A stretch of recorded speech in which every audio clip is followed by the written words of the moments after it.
Em nome do Pai, do Filho e do Espírito Santo. Amém. Inspirai, Senhor, nossas palavras e ações, para que em vós comece e termine tudo aquilo que nós realizarmos. Olá, pessoal, tudo bem? Iniciamos com esse vídeo de hoje o segundo módulo desse nosso curso de Cristologia. Nele, a nossa proposta, a diferença do módulo anterior, em que nos resumimos a uma única publicação, é fazer em alguns vídeos, alguns encontros, algumas aulas, uma apresentação sobre o desenvolvimento do dogma cristológico. Nesse sentido, esse segundo módulo tem como principal objetivo explorar o processo do desenvolvimento do dogma ontológico cristológico até a sua formalização nos grandes concílios ecumênicos da história antiga da Igreja. Nesse estudo fica, portanto, situado o fundamento histórico do dogma presente nos evangelhos canônicos, bem como o amplo contexto das formulações dogmáticas. Nós começamos, e não poderia ser diferente, com a cristologia do Novo Testamento.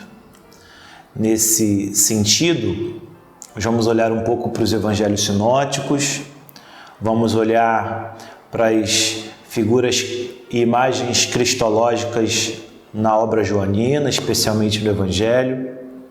Vamos olhar um pouco para o processo de verdadeira operação hermenêutica realizada nos escritos do Corpus Paulino. Mas vamos começar olhando para Jesus, olhando para o Jesus que de alguma forma aparece presente nos Evangelhos, e vamos tentar responder de imediato a uma pergunta: é real o Jesus dos Evangelhos? Será que aquilo que o Novo Testamento nos diz a respeito desse que depois a Igreja vai formalmente professar como dogma de fé, como Filho de Deus, esse corresponde ao Jesus histórico? A resposta, evidentemente, é sim. A gente não abdica da fé da Igreja nesse aspecto. Mas de que forma a gente pode encontrar nos Evangelhos elementos para indicar essa convicção como sendo verdadeira? De que forma, inclusive, a gente pode confiar nos Evangelhos para acessar a figura histórica de Jesus? De novo, o Jesus dos Evangelhos é o Jesus real? Essa é a pergunta que norteará o nosso encontro de hoje. Como nós pretendemos demonstrar, muito comumente, no contexto amplo da pesquisa histórico-crítica, a identidade e a atividade de Jesus seguiram sendo interpretadas sob óticas e com nuances cada vez mais distintas. Esse foi o objeto do estudo que fizemos na nossa aula anterior. E muitos autores, por parte da Igreja, que evidentemente não abdicam da fé católica, procuraram enfrentar essa questão. Nesse sentido, a gente pode se valer, e vai de fato se valer de alguns deles aqui no nosso estudo. Mas é importante que a gente não perca de ótica, não deixe de ter presente diante dos nossos olhos que essa é uma questão que deve ser enfrentada se o queremos responder de maneira coerente com aquilo que a tradição e o magistério da Igreja sempre indicaram, e que a gente não pode dar margem para abdicar sobre a fé da Igreja. Aliás, um autor que enfrentou essa questão, e aqui talvez eu faça algumas referências a ele, é Joseph Ratzinger. Aliás, a questão sobre a figura e a mensagem de Jesus é fundamental na sua obra. Sua problematização, por exemplo, no texto Que significa Jesus Cristo para mim?, publicado no seu Dogma e Anúncio, assim como a forma que ele apresenta a figura de Jesus na trilogia sobre Jesus de Nazaré, texto, aliás, que é por ele mesmo apresentado como expressão de sua procura pessoal pelo rosto do Senhor, cujo objetivo é compreender a figura de Jesus, sua palavra e suas ações, e que tem por finalidade ajudar muitas pessoas no seu caminho para Jesus e com Jesus, confirmam que a pergunta fundamental da sua vida de cristão, sua vida de teólogo, sua obra de pensador da fé é referente à figura de Jesus. Nesse contexto e nesse texto, Joseph Ratzinger afirma que a noção que na palavra filho existe a originalidade de Jesus atravessa toda a sua cristologia. Um outro texto, onde ele também faz essa afirmação, e que de alguma forma marca o ingresso seu nas publicações sobre Jesus, a introdução ao cristianismo, lá ele assinalou que o termo filho faz parte do vocabulário usado por Jesus no círculo mais íntimo dos seus discípulos. De alguma forma, ele procura demonstrar, e assim o faz, que essa expressão filho, na boca de Jesus, remonta à vida da oração de Jesus. Corresponde perfeitamente ao fato de Jesus mesmo se chamar de filho, o que exprime o caráter peculiar da oração de Jesus e, finalmente, explicita a sua consciência de Deus. A partir disso, dessas indicações, a gente consegue, por exemplo, já de imediato afirmar que a condição de filho desse modo deve ser compreendida como a chave interpretativa fundamental da figura de Jesus para quem crê nele como Filho de Deus. Ela, nesse sentido, interfere em toda a sua existência histórica. O que, com essa maneira de pensar, a gente procura indicar é que Jesus, longe de ser apresentado como um rebelde revolucionário, como um filantropo, um mestre da humanidade ou mesmo liberal, conforme a gente viu que fizeram diversos autores ao longo do processo de desenvolvimento da pesquisa histórica sobre Jesus, na verdade, se o consideramos a partir do que nos dizem o Novo Testamento, a fé da Igreja, o magistério, os dogmas que sobre essa realidade foram sendo formulados, a partir sempre do Novo Testamento, é que Jesus é descrito como o que vive, atua e fala, sempre como Filho. E nesse sentido, a condição histórica radical de Jesus postula aquela ontológica de Filho, tendo esta perseverado na fé pós-pascal e não o contrário. Percebam, por mais que evidentemente a comunidade cristã primitiva, os cristãos das primeiras gerações tenham efetivamente desenvolvido alguns aspectos daquilo que o Novo Testamento já desenvolveu a partir da pregação apostólica, fato é que se professamos como Filho de Deus, Verbo encarnado, Deus feito homem, Jesus de Nazaré, é porque Ele, de fato, assim se revelou. É porque Ele, de fato, assim se apresentou. É porque Ele, de fato, assim foi percebido por aqueles que o seguiam, se encontraram com Ele, estiveram com Ele ao longo de sua história inteira. Se a gente recorrer, por exemplo, a mais um texto de Joseph Ratzinger, e aqui eu faço menção ao prefácio da edição de 2000 da sua Introdução ao Cristianismo, ele ali faz questão de mencionar alguns traços que, na sua opinião, forjaram a sociedade no pós-guerra e se estabeleceram como novos pressupostos fundamentais de uma nova hermenêutica da vida e existência, não só de Jesus, mas de toda a humanidade. Segundo essas suas notas introdutórias, pelo menos no âmbito ocidental, se fortaleceu uma certa doutrina marxista da salvação, cuja visão de mundo emergiu antes do mais nos meandros de um recuo ao pragmatismo, sendo marcado por um crescente racionalismo científico e cada vez mais enveredando por um robustecido individualismo liberal. Esse processo não deixou incólumes nem a fé cristã, nem a maneira de atualizá-la, isto é, a sua praxis. Nesse sentido, na opinião de Ratzinger, a fé cristã e a sua praxis receberam influxos deste novo eixo articulador. E assim como eles, não poderia deixar de ser a hermenêutica sobre a pessoa de Jesus, sua identidade e o seu anúncio fundamental.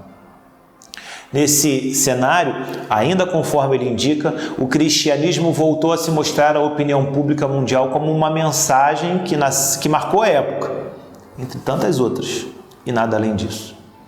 A história de Jesus, por sua vez, passou a ser emoldurada no quadro social do judaísmo palestinense do século I.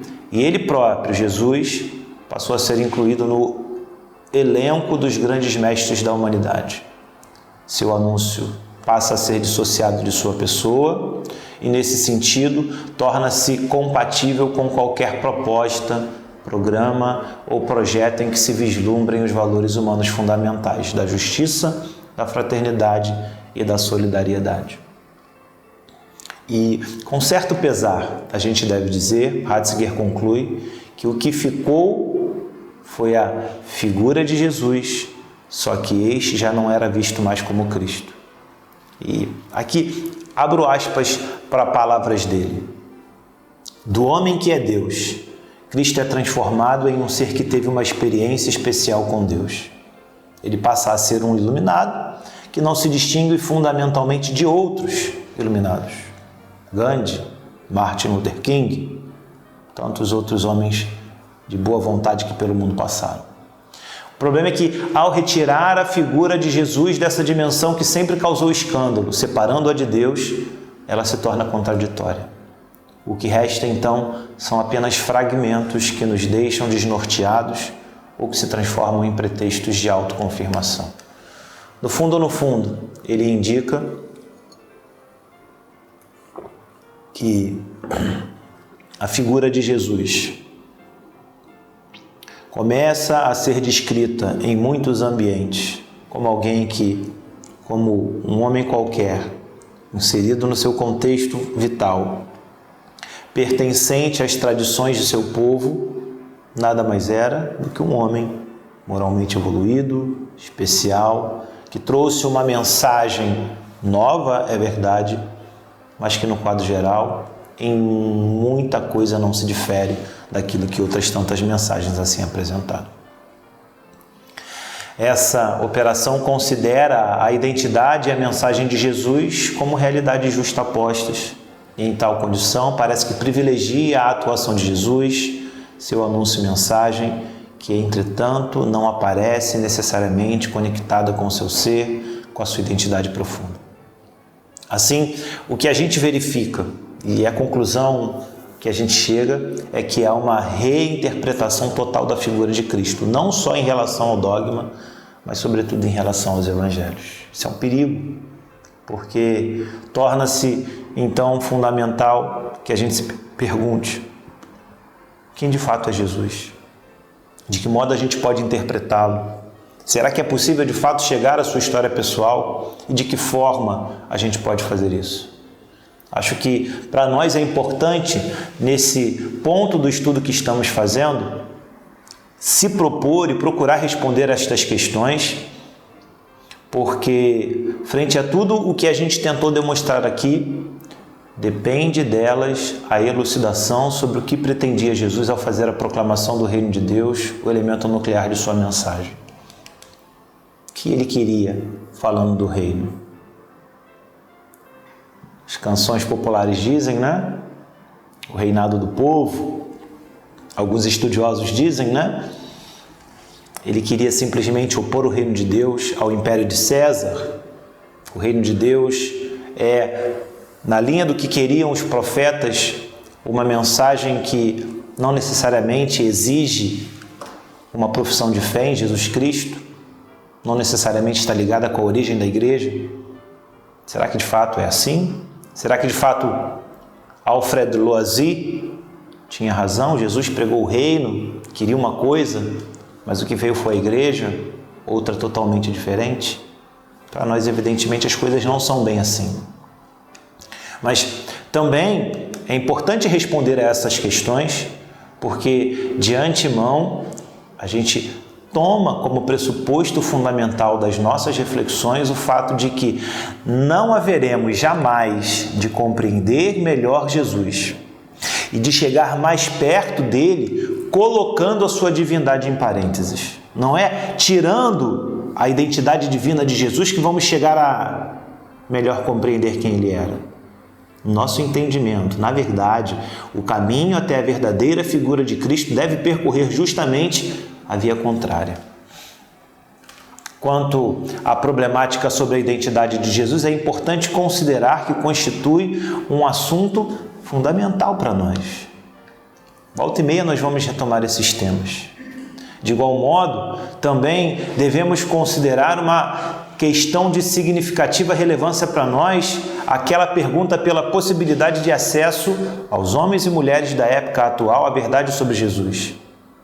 Nós não ignoramos as contribuições da ciência histórica e da crítica científica, mas nós tomamos como ponto de partida de nossas reflexões a fé da Igreja, tal como foi recebida dos apóstolos. Acho que, sem querer vislumbrar assim grandes comentários no momento, já que nós faremos estes mesmos comentários no decorrer de todo o curso que agora estamos iniciando, as questões que estamos procurando responder, talvez seja importante a gente fazer menção aqui a alguns autores que de alguma forma, além de Joseph Ratzinger, ajudam a corroborar as suas afirmações. Um primeiro que gostaria de citar é Gabino Uribari Bilbao. Ele diz: para entrar no eu de Jesus é preciso acessar sua intimidade, seu interior, sua relação íntima, profunda, constante e diáfana com o Pai. O acesso a este eu é possível porque Jesus, ao invés de ocultá-lo aos discípulos ou de colocá-los diante de um enigma indecifrável, o transmitiu. Os discípulos o captaram e o apresentaram nos evangelhos. Afirmar a divindade de Jesus, portanto, não significa inventar algo que jamais tenha existido. Não significa se apegar a um mito, como muitos querem fazer com que a gente acredite. No fundo, aceitar e afirmar a divindade de Jesus, tal como os evangelhos nos transmitem, significa que a gente adere de maneira racional, consciente, consideradas as razões para isso, a partir daquilo que os discípulos de Jesus perceberam dele, a partir daquilo que Jesus mesmo revelou, e aqui especialmente a partir daquilo que Jesus compreendeu sobre si mesmo na sua vida de oração e intimidade com o Pai, e a partir daquilo que os discípulos mesmos compreenderam, extraíram, receberam do próprio Jesus Cristo. Vejam que numa outra sua passagem, querendo aprofundar ainda mais a temática do acesso e da identidade de Jesus, o mesmo Gabino diz o seguinte: o autêntico acesso à realidade de Jesus, ao Jesus mais real e verdadeiro, se dá através do Espírito. É graças à fé que não nega nem destrói a história, mas sim descobre a sua interioridade e a sua profundidade última, enquanto sem a fé o olhar sobre os mesmos acontecimentos permanecem na superfície, na casca. É a partir daí que se rompe toda a dicotomia entre o Jesus histórico, estudado pelos historiadores, e o Cristo da fé, professado pelos crentes. Entre o Jesus adorado na liturgia e aquele estudado nos evangelhos. Entre o artesão de Nazaré e o Filho de Deus. Os evangelhos recolhem a verdade do único Jesus real.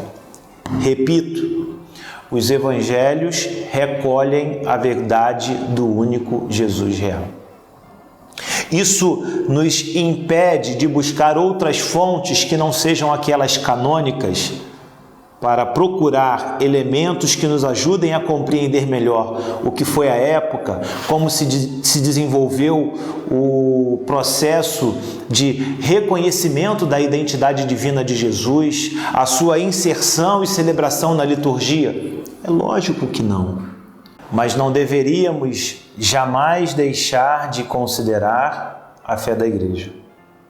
Não deveríamos jamais deixar de afirmar que os evangelhos recolhem, melhor dizendo, a verdade do único Jesus real. Nesse momento faço referência a um outro que também nos ajuda bastante a perceber essa mesma dinâmica. José Vidal Tallens. Segundo esse autor, o acesso à figura autêntica de Jesus não só é possível, como se dá, sem desprezar o método e as informações da crítica histórica, através da mediação da palavra já dada nas Sagradas Escrituras, na memória construída pelo Espírito nos crentes e no memorial celebrado.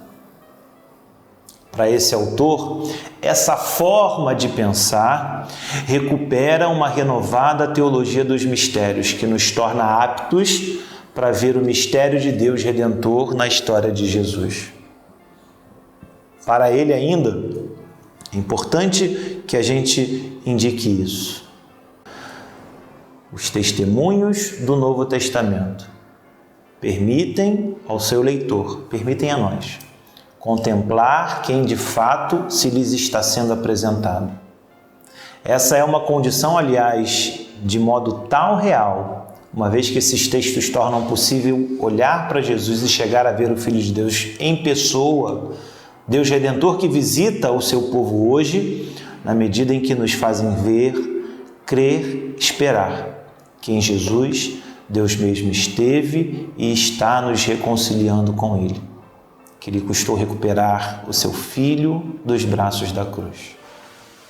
Para José Vidal Tallens, aliás, a consideração da ontologia cristológica constitui uma noção fundamental. E aqui comentando as obras de Ratzinger, uma construção que o acompanha ao longo de toda a sua obra teológica. Abro aspas para ele de novo. Ao olharem para o Jesus orante, insistência do Papa em suas antigas e recentes teses sobre cristologia, que é o Jesus que fala a partir da autoridade de Deus, seu Pai, o Jesus que atualiza o reino do Pai, o Jesus que oferece a mesa compartilhada em virtude do perdão e da comunhão, que Ele mesmo cria, como somente Deus pode oferecer. E ao olharem para Jesus, no momento decisivo, como encara a sua morte no Getsêmani, dirigindo-se a Deus como seu Abá, os discípulos puderam perceber e captar aquela comunhão íntima, singular e única de Jesus com seu Deus, com seu Pai. Fundamental que a gente creia dessa forma. Os evangelhos não são escritos míticos, não são biografias, é verdade, de Jesus. Não nos relatam uma vida de Jesus como os biógrafos atuais assim o fazem. Mas os evangelhos nos transmitem o que de fato foi a verdade histórica sobre o Senhor. Ali nós não estamos crendo naquilo que inventaram a respeito de alguém. Ali nós estamos diante do que Jesus mesmo transmitiu a partir de si. E tal como um gênero literário totalmente próprio, os evangelhos nos ensinam o que Jesus revelou e aquilo que de fundamental os apóstolos receberam e ensinaram. Dito dessa forma, para nós, o ponto de partida da cristologia emerge então, não da reflexão da comunidade cristã primitiva simplesmente, mas já da atividade pública de Jesus. Por isso, para nós, a pergunta sobre a origem da fé pascal, quanto às afirmações sobre a identidade de Jesus como Filho de Deus e da sua comunhão singular com o Pai, deveria começar a ser respondida não a partir apenas de uma assombrosa e criativa genialidade teológica de uma comunidade anônima, mas já de início do próprio Jesus, que antes mesmo de sua Páscoa teria sido o responsável por oferecer os tópicos basilares para ela. Assim, José Vidal Tallins conclui que muitos antes das grandes figuras que produziram uma interpretação divina de Jesus após a experiência pascal, aqui de novo dizendo do Papa, o grande e novo surpreendente precede a comunidade e vem precisamente de Jesus na fé e na vida da comunidade, que foi desenvolvendo aquilo que estava explicitado. Nada foi criado, porém. Desenvolveram, mas a originalidade da identidade divina de Jesus foi Ele mesmo quem revelou aos seus discípulos. Existem muitos outros autores que nós poderíamos aqui fazer menção, mas me parece que estes, o próprio Papa, Gabino, José Vidal Tallins, já ajudam um pouco a compreender o que queremos dizer. As ideias destes que citamos são suficientemente claras. Assim, a partir desse momento, a gente então começa a dar passos mais largos no sentido de procurar elucidar, a partir das reflexões que aqui estamos fazendo, que é a singularidade da relação de Jesus com Deus, a quem permanentemente chama de Pai, constitui o elemento fulcral, inalienável da cristologia que estamos querendo desenvolver, especialmente a partir dos evangelhos, conforme recebido historicamente pela fé da Igreja. Nesse sentido, aparecem como fundamentais algumas indicações que aqui para nós são importantes e que também na obra de Joseph Ratzinger aparecem como fundamentais. No prefácio do seu primeiro livro publicado sobre Jesus de Nazaré, ele faz menção a um outro alemão, o exegeta Rudolf Schnackenburg. Ali ele deixa entrever o elemento nuclear de todo o trabalho que desenvolve na sequência e que é de grande interesse para nós. É evidente que naquele momento em específico, ele se concentra noutra direção. Ele quer apresentar a exegese canônica ou exegese teológica, como queiram assim chamar.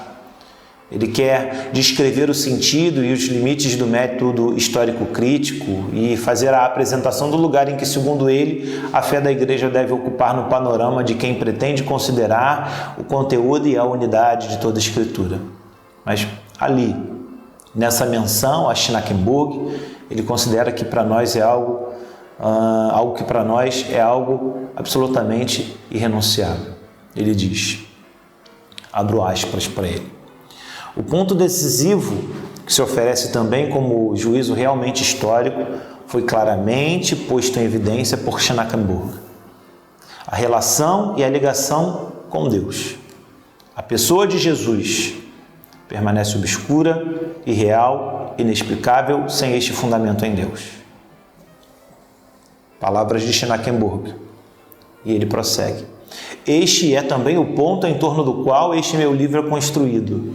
Ele vê Jesus a partir de sua comunhão com o Pai, a qual é o centro autêntico da sua personalidade, sem a qual nada se pode compreender e a partir da qual ele se torna presente para nós hoje. Nesse ponto das reflexões, essa sua singularidade de aplicar a exegese bíblica na cristologia fica escancarada quando descreve a consistência e a robustez da confiabilidade dos evangelhos canônicos. E de maneira muito pessoal, aqui faço menção a ele de novo, o Papa Bento XVI descreve o caminho de sua explicação da figura de Jesus que se poderá encontrar nas páginas deste seu livro. Para mim, diz ele, a representação de Jesus, isso significa principalmente que eu confio nos evangelhos. Naturalmente, pressupõe-se tudo o que o concílio e a moderna exegese nos dizem sobre os gêneros literários, sobre a intenção narrativa, sobre o contexto comunitário dos evangelhos e o seu falar neste contexto vivo. Então, recolhendo tudo isso, tanto quanto me foi possível, quis tentar representar o Jesus dos evangelhos como Jesus real, como Jesus histórico no sentido autêntico. Ainda nessa mesma lógica, ele afirma o seguinte, e me desculpem se insisto em menções ao Papa Bento XVI, mas é fundamental para compreender o modo de cristologia que estamos querendo apresentar. Estou convencido, diz ele, e espero que também o leitor possa ver que esta figura é mais lógica e historicamente considerada, mais compreensível do que as reconstruções com as quais fomos confrontados nas últimas décadas. Penso precisamente que este Jesus, o dos Evangelhos, é uma figura racional e manifestamente histórica. Acho que, de outra maneira, nós não conseguiríamos tornar mais clara a nossa opinião referente à figura de Jesus. Nós não admitimos prescindir da fé da Igreja, inclusive porque é dela e nela que nós todos e qualquer outra pessoa, em qualquer lugar e época, podem se encontrar com aquilo que contém de verdade fundamental sobre a identidade profunda de Jesus, a saber, o fato que ele é o Cristo, verdadeiro homem, verdadeiramente Deus.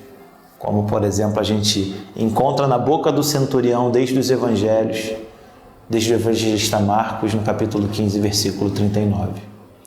Ele é o verdadeiro homem, verdadeiro Deus, que se deu a conhecer de um modo sempre mais inequívoco.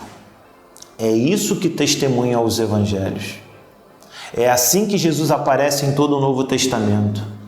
E é nessa condição, a de Filho de Deus, que a figura de Jesus irrompeu no passado e permanece presente na história humana. Feitas estas considerações, a gente faz aqui uma pausa. Em nosso próximo encontro, aí sim, a gente vai começar a dar passos com esta convicção, nunca deixada de lado, de como os evangelistas apresentam a figura e a mensagem de Jesus de Nazaré. Um grande abraço, até a nossa próxima aula.